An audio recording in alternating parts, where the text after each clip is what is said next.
ನಮಸ್ಕಾರ ವೀಕ್ಷಕರೇ, ನೀವು ನೋಡ್ತಾ ಇದ್ದೀರಾ ಗ್ಯಾರಂಟಿ ನ್ಯೂಸ್. ನಾನು ರಾಮ್ ಬಡ್ಗೇರ್. ಮಧ್ಯಪ್ರಾಚ್ಯ ಈಗ ಧಗ ಧಗ ಅಂತ ಇದೆ. ಇರಾನ್ ಮಾಡಿದ ಒಂದೇ ಒಂದು ತಪ್ಪು ಈಗ ವಿಶ್ವ ಯುದ್ಧಕ್ಕೆ ನಾಂದಿ ಹಾಡಿಬಿಟ್ಟಿದೆ. ಇಸ್ರೇಲ್ ಮೇಲೆ ಇರಾನ್ ನಡೆಸಿರುವಂಥ ಬ್ಯಾಲಿಸ್ಟಿಕ್ ಅಟ್ಯಾಕ್ ಜಗತ್ತಿಗೆ ವರ್ಲ್ಡ್ ವಾರ್ 3 ವಾರ್ನಿಂಗ್ ರವಾನಿಸಿದೆ. ಎಲ್ಲವನ್ನ ಬಡ್ಡಿ ಸಮೇತ ನೀಡೋ ಇಸ್ರೇಲ್ ಇರಾನ್ ಹುಟ್ಟಡಗಿಸಿದೆ ಬಿಡಲ್ಲ ಅಂತ ಶಪಥವನ್ನು ತೊಟ್ಟಿದೆ. ದೂರದಿಂದ ಹುಂಕರಿಸಿರುವಂಥ ಅಮೆರಿಕ ಮುಟ್ಟಿ ನೋಡಿಕೊಳ್ಳುವ ಉತ್ತರ ಕೊಡ್ತೀವಿ, ಬಿ ರೆಡಿ ಅಂತ ಎಚ್ಚರಿಕೆ ಕೊಟ್ಟಿದೆ. ಹಾಗಾದ್ರೆ ಮೂರನೇ ಮಹಾಯುದ್ಧ ನಡೆದೇ ಬಿಡುತ್ತಾ? ಜಗತ್ತಿನಲ್ಲಿ ಅಲ್ಲೋಲ ಕಲ್ಲೋಲ ಸೃಷ್ಟಿಯಾಗುತ್ತಾ? ಇಲ್ಲಿದೆ ಮೂರನೇ ಮಹಾಯುದ್ಧದ ಕಂಪ್ಲೀಟ್ ರಿಪೋರ್ಟ್.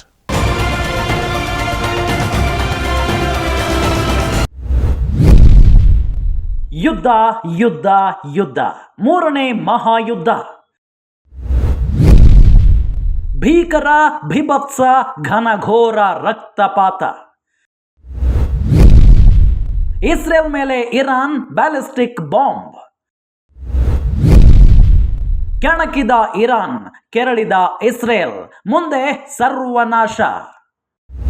ಇಸ್ರೇಲ್ ಪುಟ್ಟ ರಾಷ್ಟ್ರವಾಗಿದ್ರೂ ತನ್ನ ಮಿಲಿಟರಿ ಶಕ್ತಿಯಿಂದಲೇ ಜಗತ್ತಿನಲ್ಲಿ ಪ್ರಾಬಲ್ಯ ಸಾಧಿಸುತ್ತಿದೆ. ಇಂತಹ ಇಸ್ರೇಲ್ ಮೇಲೇನೆ ಇರಾನ್ ಬಾಂಬ್ ದಾಳಿ ನಡೆಸಿದೆ. ಇದೇ ಈಗ ವಿಶ್ವ ಯುದ್ಧಕ್ಕೆ ವಾರ್ನಿಂಗ್ ಸಿಗ್ನಲ್ ಕೊಟ್ಟು ಬಿಟ್ಟಿದೆ. ಇರಾನ್ನ ರೆವಲ್ಯೂಷನರಿ ಗಾರ್ಡ್ಗಳು ಇಸ್ರೇಲ್ಗೆ ಕಟ್ಟುನಿಟ್ಟಾದ ಎಚ್ಚರಿಕೆಯನ್ನ ನೀಡಿದೆ. ಇರಾನ್ ಮಾಡಿದ ಕ್ಷಿಪಣಿ ದಾಳಿಗೆ ಏನಾದರೂ ಪ್ರತಿಕ್ರಿಯೆ ನೀಡಿದ್ದಲ್ಲಿ ಇಡೀ ಪ್ರದೇಶವನ್ನೇ ಸಂಪೂರ್ಣ ಧ್ವಂಸ ಮಾಡುವುದಾಗಿ ಎಚ್ಚರಿಸಿದೆ. ಲೆಬನಾನ್ ಮೇಲೆ ದಾಳಿ ಮಾಡಿ ಹಿಜ್ಬುಲ್ಲಾ ಮುಖ್ಯಸ್ಥನನ್ನ ಕೊಂದ ಕಾರಣಕ್ಕೆ ಇರಾನ್ ಪ್ರತಿಕಾರ ಎನ್ನುವ ರೂಪದಲ್ಲಿ 200ಕ್ಕೂ ಅಧಿಕ ಕ್ಷಿಪಣಿಗಳನ್ನ ಇಸ್ರೇಲ್ನತ್ತ ಉಡಾಯಿಸಿತ್ತು.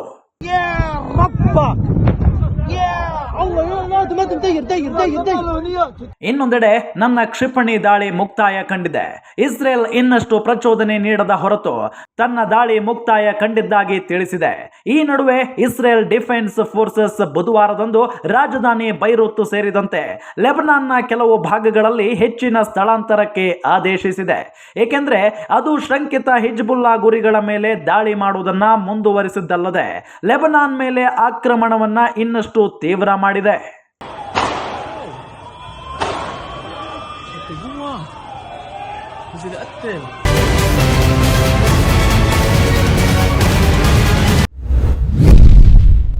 ಇಸ್ರೇಲ್ ಮೇಲೆ ಇರಾನ್ ಕ್ಷಿಪಣಿಗಳ ಸುರಿಮಳೆ.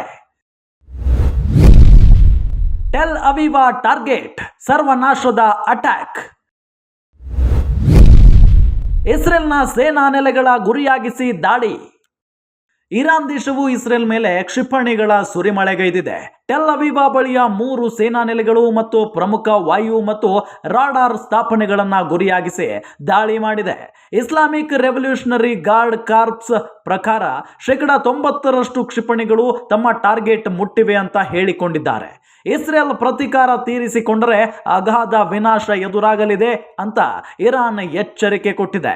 ಇರಾನ್ ಸಶಸ್ತ್ರ ಪಡೆಗಳು ಸಂಘರ್ಷದಲ್ಲಿ ಮಧ್ಯ ಪ್ರವೇಶಿಸದಂತೆ ಇತರ ರಾಷ್ಟ್ರಗಳಿಗೂ ಎಚ್ಚರಿಕೆ ನೀಡಿದೆ.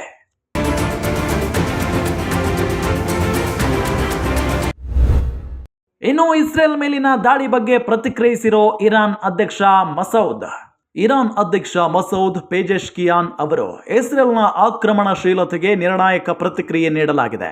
ಇರಾನ್ ಯುದ್ಧಕೋರನಲ್ಲ, ಆದರೆ ಯಾವುದೇ ಬೆದರಿಕೆಗಳನ್ನು ದೃಢವಾಗಿ ವಿರೋಧಿಸುತ್ತದೆ. ಇದು ಕೇವಲ ನಮ್ಮ ಶಕ್ತಿಯ ಒಂದು ನೋಟ ಮಾತ್ರ.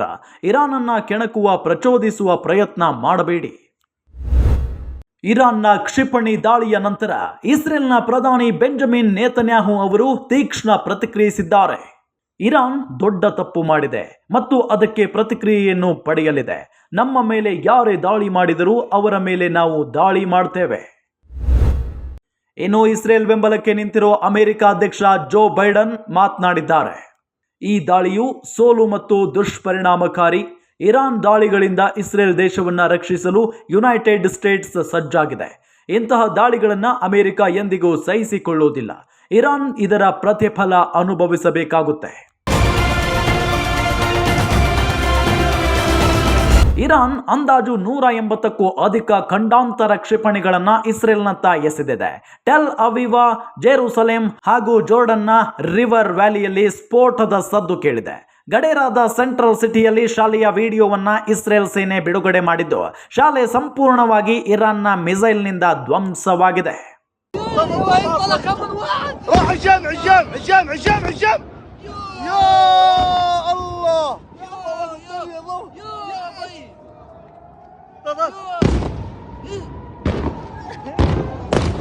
ತನ್ನನ್ನ ಕೆಣಕಿದವರನ್ನ ಇಸ್ರೇಲ್ ಹಿಂದೆಯೂ ಸುಮ್ಮನೆ ಬಿಟ್ಟಿಲ್ಲ, ಈಗಲೂ ಬಿಡಲ್ಲ, ಮುಂದೆಯೂ ಬಿಡೋದಿಲ್ಲ. ಇರಾನ್ ಇಟ್ಟಿರೋ ಈ ಚುಕ್ಕಿಯನ್ನ ರಕ್ತ ರಂಗೋಲಿ ಹಾಕುವವರೆಗೂ ಇಸ್ರೇಲ್ ಅಂತೂ ವಿರಮಿಸೋ ಮಾತೇ ಇಲ್ಲ. ಮಧ್ಯಪ್ರಾಚ್ಯ ರಾಷ್ಟ್ರಗಳ ಈ ಮದವೇರಿದ ಕಾಳಗ ಮೂರನೇ ಮಹಾಯುದ್ಧದ ಸೂಚನೆಯಂತೂ ನೀಡಿದೆ. ಇದಾಗಿತ್ತು ಈ ಹೊತ್ತಿನ ವಿಶೇಷ. ನೋಡ್ತಾ ಇರಿ ಗ್ಯಾರಂಟಿ ನ್ಯೂಸ್, ಸುದ್ದಿ ಖಚಿತ, ನ್ಯಾಯ ನಿಶ್ಚಿತ. ಗ್ಯಾರಂಟಿ ನ್ಯೂಸ್, ಸುದ್ದಿ ಖಚಿತ, ನ್ಯಾಯ ನಿಶ್ಚಿತ.